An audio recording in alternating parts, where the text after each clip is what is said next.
And welcome to tonight's edition of Focus. Banning the burqa.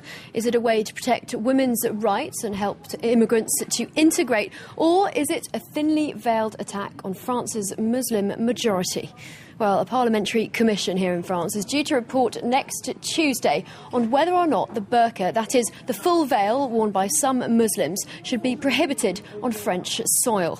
The president of the commission, André Guérin, has said that the ban will be absolute, i.e. it will be in all public places. Now, if the commission agrees to the ban, then it'll be the first step towards putting a law in place.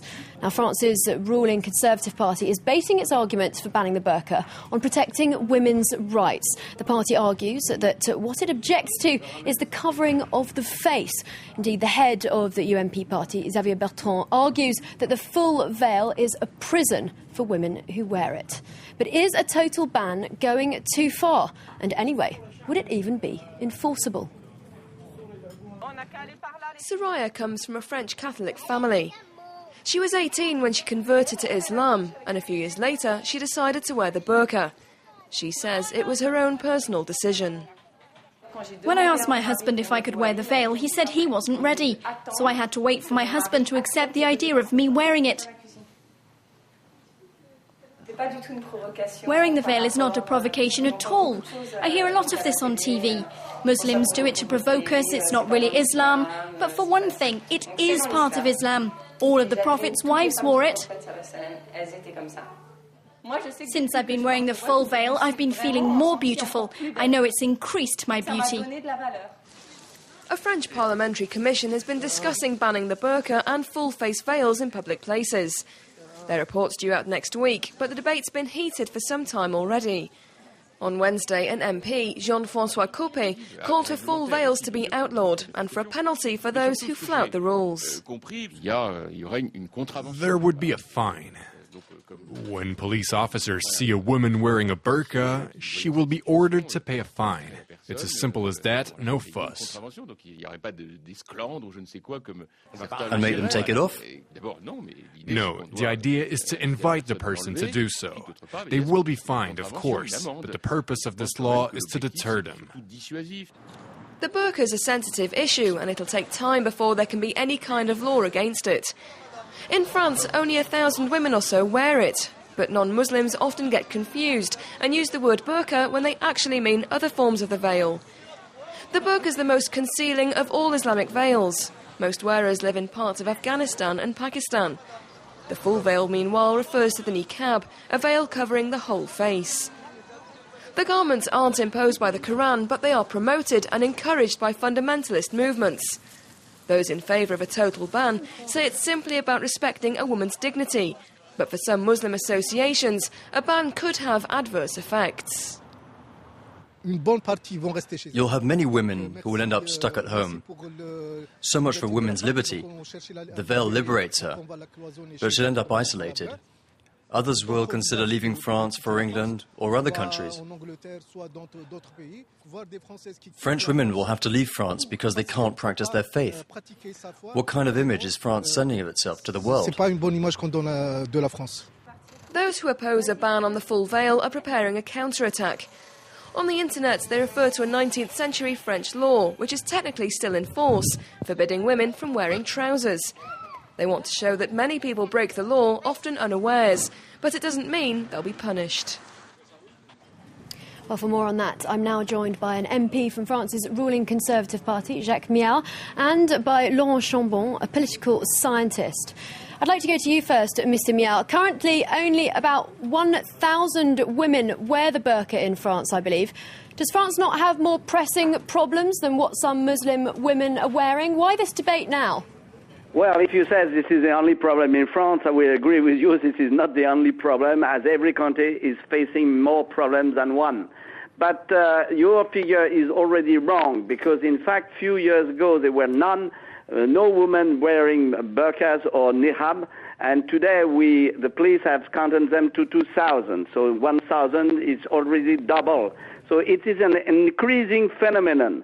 And even it's not a question of number. It's a question of principle, because this practice is something that we cannot accept. First of all, in our tradition, for years and years, 1,000 years, never women had a cloth for their face in this country, as well in Britain, Germany, and so on. So the people who try to impose that on women or women who claim to carry this kind of clothes are just trying to, separate them from, let's say, the willing of living together altogether. So I think this is a question in principle. This is, in my view, of course, contrary to the dignity of person, equality of sex, and of course, it's also a social security problem, So I think this is a practice that should be stopped. And in the mission I belong to, there is a general consensus to say this is not acceptable. The only point of diversity was how do we do? Do we pass a resolution? Do we pass a law? Or do we dialogue only? In my view, only a law will put a clear rule, a clear norm to everyone. And I heard your report saying that, of course, women will stay at home. This is pure rubbish. This is pure rubbish. We had the same argument in the law for veil at school. People said that, of course, the girls will not go to public school. This is absolutely wrong. The law has been passed. Everything was then Thank you very much, Mr. Miat. Thank you very much, Mr. Miat. I'd like to pass over to our other guest, Laurent Chambon. What do you make of Mr. Miat's opinions? Well, what's interesting is that we heard more or less the same thing, but about the veil here, from the ultra anti-Islamic party of Geert Wilders. So I can't help but have a nasty taste in my mouth when I hear that. That said, I think if the French government wants to emancipate women, I think there are other priorities, starting, for example, by equality of salary. And then maybe for the 1,000 women who are veiled that are left, maybe talk about it. But I think they're reversing the priorities.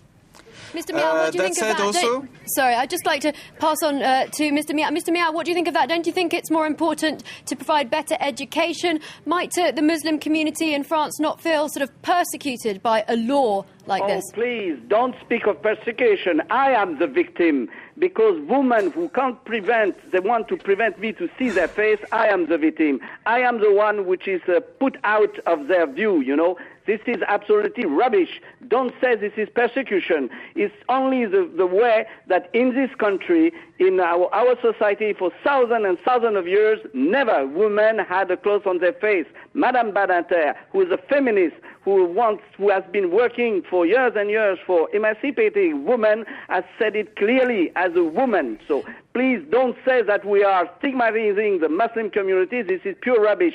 If tomorrow there is another religion which is asking for whipping in the street, as we see, for instance, in India, I will pass a law to prevent it and forbid it. In the streets, are we? We're talking about a garment. We're talking about an item of clothing, Mr. Miat. What do you make of that, Laurent Chambon? Do you think that he's the victim? Well, sorry, just pause for one moment, please. I'd like to let Laurent Chambon speak. Okay. Well, I found it very cute that he calls himself a victim. I'm not defending the burqa. I'm just saying that, one, this is not the first priority when it comes to emancipating people. And second thing, it sounds like they're not really the victim. It's quite embarrassing, I have to say, especially when you see it from another country, wherever it is. This obsession with the burqa suddenly, whereas France is really facing lots of problems. And if we talk about emancipation, about integration and things like that, I think we should start effectively by stopping discrimination at work, stopping discrimination at school, stopping discrimination in housing, in salaries, and then maybe we could talk about the burqa.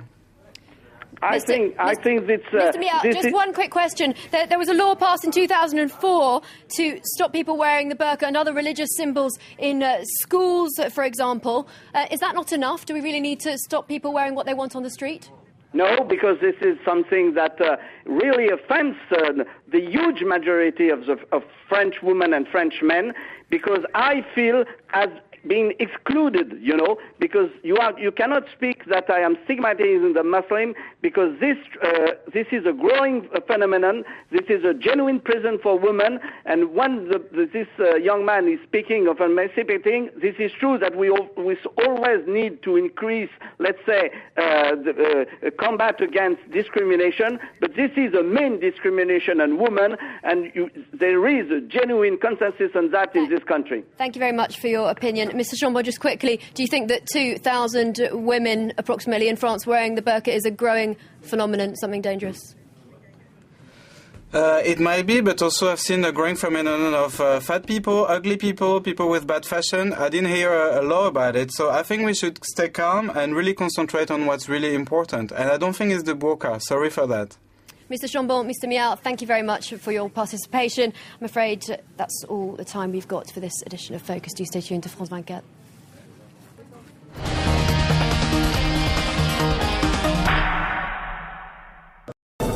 All of France 24 on France24.com. All of France 24 in French, English and Arabic on France24.com.